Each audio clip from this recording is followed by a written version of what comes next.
once you've started planning, you're ready to start baking up some CDP success, right?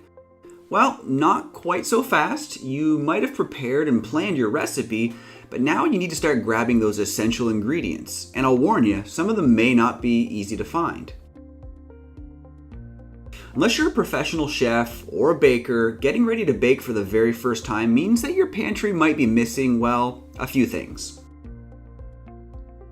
The same can be said for marketers in regards to the data ingredients required for CDP success. Many of these may already exist in your organization, so let's be sure to just focus on leveraging what's already in the cupboards to begin with, whether that's your existing CRM, ESP, marketing database, POS data, and so on. Of course, we all know that whether in a bakery, a kitchen, or a corporation, there will be some essential ingredients missing. So start thinking about what those essential ingredients are and begin to build out a shopping list. This will help save you time and make preparation much more efficient. For instance, let's say a baker is just planning to bake a standard white loaf. Well, then they're going to require basic water, yeast, flour, and salt. But if they want to get creative and, bake a sourdough garlic rosemary herb focaccia, then they'll require additional ingredients to enrich the batches. The same goes for marketers. If you just want to send a one-size-fits-all email, then you just really need a customer email address list.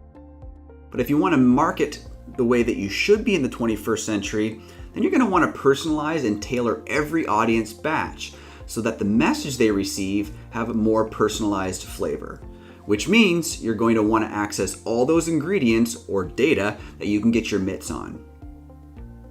Now, we'll come back to this later in the recipe, but for now, let's look at what a shopping list might entail for those attempting to bake CDP success. And just to be crystal clear, if you or a family member are actually watching this as a baking how-to, we would not suggest putting any of the following ingredients into an actual bowl, or your body for that matter. CDPs are completely fine. All right, so let's grab our shopping list. First on the list is contact data. Now, contact data is typically found in the CRM aisle. This will be a core ingredient, just like water is used across many stages of the cooking and baking process. This ingredient will be key to the foundation of the recipe, and it'll also be key to your success. It will be what holds all of your ingredients together. Contact data consists of one part unique identifiers, such as an email address, a mobile number, or a member ID. And then one part unique identifiers such as first names, street names, state, province, country, and so on. Next on the list is engagement data. This is typically found in the marketing aisle, and you can find it also in the ESP, e-commerce, or even marketing cloud aisle. This ingredient is required to enhance the form of your dish. It also gives it depth and texture. Think of this as your yeast. It provides substance to your final product.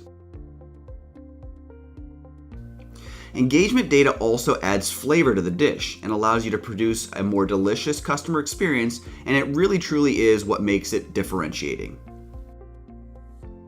Now, next up is purchase data. This can typically be found in the POS aisle, but it can also be found in the marketing and CRM aisle.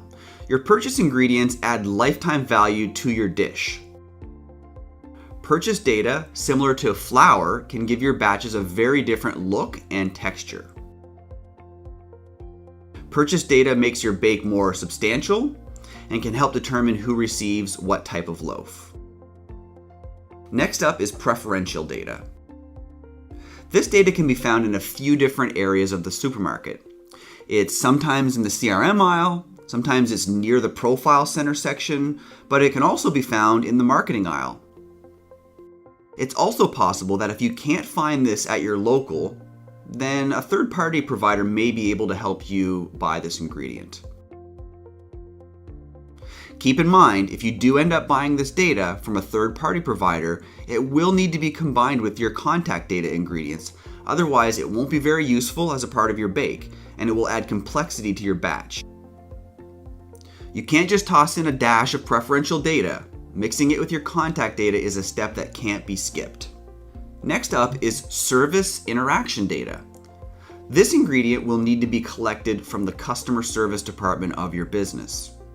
These ingredients can help you identify problems while baking and can help identify and resolve issues within your batch before it begins to rise, enabling you to deliver satisfaction to those you're baking for. And then last on the list is behavioral data. These ingredients can be found across multiple aisles: the e-commerce aisle, the analytics aisle, the marketing aisle, and even the CRM and service aisles. These ingredients can be used to enhance the flavors of your batch, to make them more specific to your end customer.